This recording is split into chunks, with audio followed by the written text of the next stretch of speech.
Deep fried black locust flowers are a real treat, and they are so easy to make. They are so full of floral perfume and sweetness. If you watch this video all the way through, you can make this treat yourself. There's a grove of black locust trees. There's their flowers in perfect condition. I'm going to pick those flowers bunch by bunch. Then I'm going to let them sit out for a while and shake them so that any insects have a chance to escape.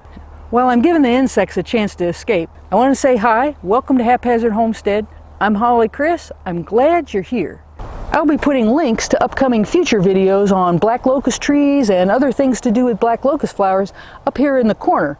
So come back and check, or if you haven't already, be sure to subscribe and click that notification bell so you'll see those videos.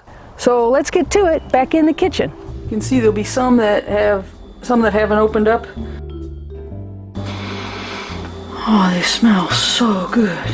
Perfect, perfect, perfect. And then we got ourselves a big deep fryer. A big deep fryer. I'm gonna stir up a simple thin batter like a tempura batter. Just white flour and water.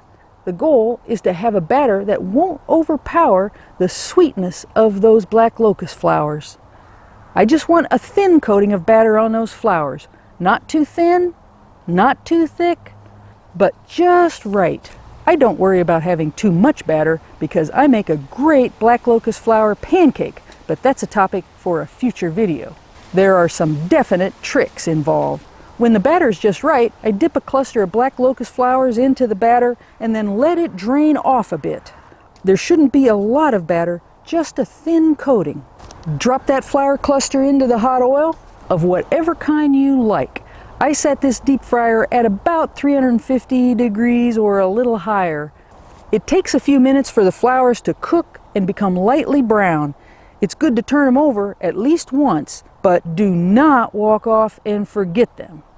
When the flowers are a uniform light brown, take them out of the oil and then lay them on a towel or a paper towel.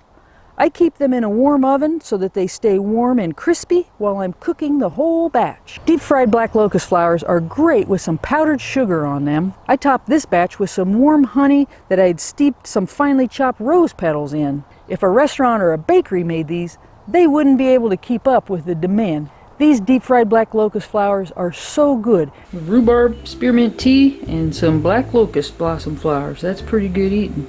Let's try one of those.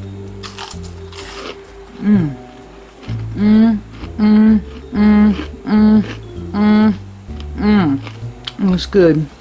I hope you get to enjoy some black locust flowers sometime. Thanks for watching. Bye. I'm putting another one on here.